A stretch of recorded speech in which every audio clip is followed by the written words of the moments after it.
A prostitute, like any other human being, has the right to autonomy and self-determination. Society denies sex workers these rights by criminalizing their profession.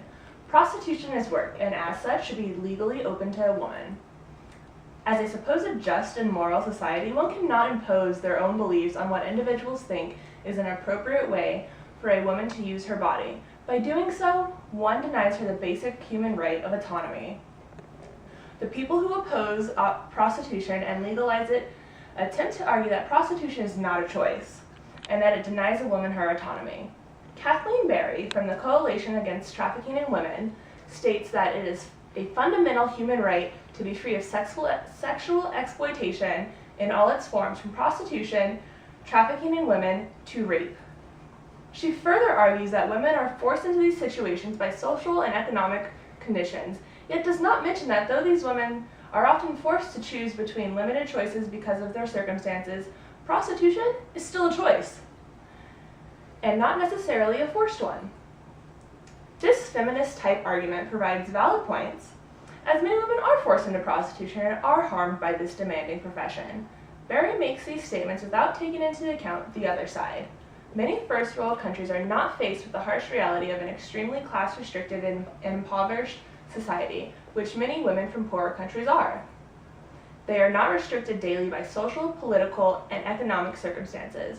Women who do live in third-world countries more often than not have few and limited choices, and often one of those few choices includes prostitution of their body. In an ideal world, prostitution should and would not exist. However, this is not an ideal world, and there is an undeniable demand for the sale and profit of sex. Prostitution needs to be recognized as a legal form of employment on an international level because prostitutes, like any other human being in the world, have the right to work and should not be put into immediate danger. In many third world nations across the globe, there are few options available to a woman to earn money, either because of their country's consistent poverty levels or class restrictions. In Ethiopia, for example, women oftentimes utilize sex as a means of freedom and earn a living for themselves and their family. Prostitution is a readily available option for these women, providing them with an immediate source of income and sometimes providing them with upward mobility. A just society cannot restrict the choices that are available to a person because the majority of the wealthy feels that that choice is immoral. It is a societal and international obligation to expand the choices of women across the globe. Women who are from a third world country such as Thailand, Korea, or India do not have the same choices available to them as women from wealthier countries, and as such, one cannot presume to understand the difficult choices these women are faced with daily. The main challenge is to survive. They are not thinking about the patriarchal subjugation that the act of prostitution inflicts on the rest of the women of the world. They are attempting to get by and support their families and their immediate needs. If prostitution was a legal form of employment, the power men hold over women in the sex industry would completely be eliminated. The women would then have the choice to choose and or target their clientele base without fear of physical or mental threats. Women have the right to choose their work environment, regardless of how society views their profession. If a woman has a choice between prostitution and a sex shop factory, which is just as exploitative and dangerous, should she not have the right to choose which conditions she prefers to work in? Instead of focusing on the real issue at hand of opening up options to these women, those who object to the legalization of prostitution are limiting the choices that these women have and pushing them into illegal circumstances. With legal recognition, sex workers can become protected under the law against exploitation in the workplace and violence at the hands of management, customers, law enforcement officials, and the public. Currently, sex workers are not protected worldwide against basic human rights violations, such as being paid unfair wages, being forced into slavery, and being physically threatened or tortured. Sex workers need to be protected by the law, especially in such an easily degrading and damaging industry. This protection should include occupational health and safety provisions, as well as a strong push for the eradication of discrimination against these women.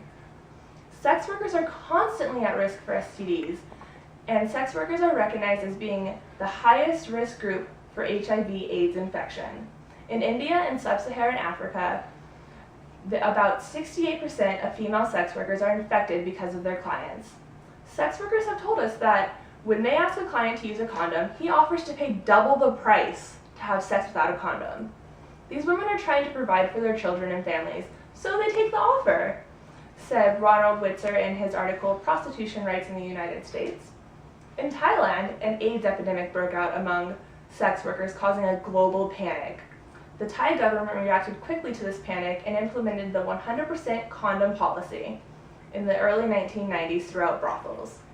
With this legal reinforcement, they saw a dramatic decrease in the infection among sex workers. In the United States, sex work is seen as morally corrupt and criminal activity, which limits aid to sex workers.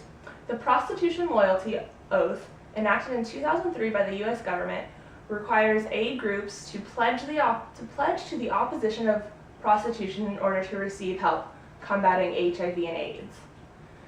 This oath dramatically reduces the funds available to combat this epidemic and puts further discrimination upon sex workers. In contrast to the U.S. policy, Nevada has proved to be successful in reducing the transmission of HIV and AIDS because of legalization. The state government funds STD screening panels for legal sex workers every month and provides them with the means to have safe sex.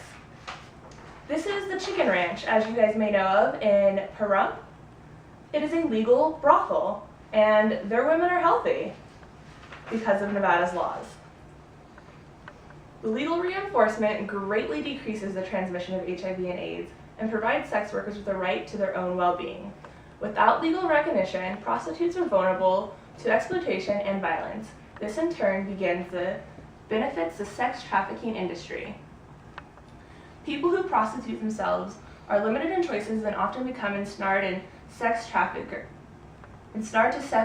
traffickers to work because they are unable to obtain a work visa. Thus, the criminalization of prostitution at present contributes significantly to the sex trafficking industry, and yet the benefits of legalizing prostitution in Nevada only pertain to native or citizen sex workers. Undocumented sex workers do not receive aid in Nevada because they are not citizens and do not have a legal work visa.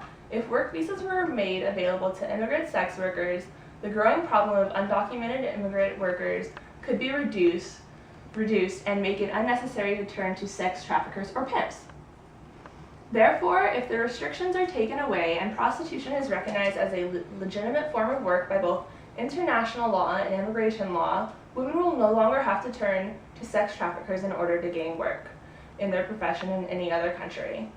People who are opposed to the legalization of prostitution need to recognize that force and not the type of work being done should be the issue of trafficking.